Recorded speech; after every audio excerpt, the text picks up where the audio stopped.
अजून किती वेळ थांबायचं तुमच्यासाठी? तुम्ही माझा वेळ वाया घालवलात. तुम्हाला वेळेचं महत्त्व अजून समजलं नाहीये का? म्हणूनच आपल्या घरात कुणाचीही प्रगती झालेली नाहीये. मी सोडून ज्याला वेळेचं महत्त्व समजलं तो दुनियाच्या पाठीवर काही करू शकतो. अंडरस्टँड?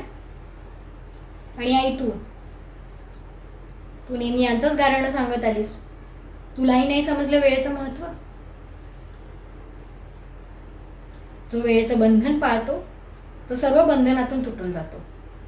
जो वेळेप्रमाणे चालतो, वेळेवर सर्व गोष्टी करतो, वेळेला महत्त्व देतो, तो वेळेप्रमाणेच, आणि वेळ त्याला टाकून नाही देत, वेळ त्याला वेळेप्रमाणेच वेळेतच सगळं देते.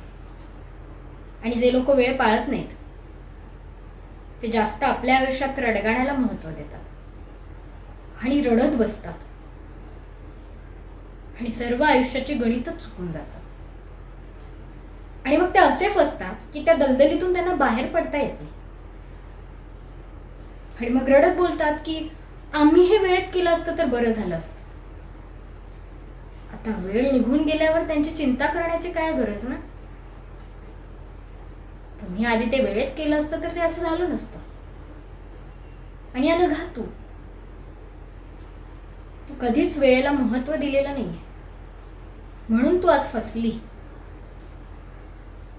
मी माझ्या वेळेत अभ्यास केला, मी माझी सगळी कामं वेळेत केली, म्हणून मी आज उंच शिखरावर आहे, जिथून मी सगळं जग बघू शकते. सो सॉरी, मी जास्तच लेक्चर दिलं.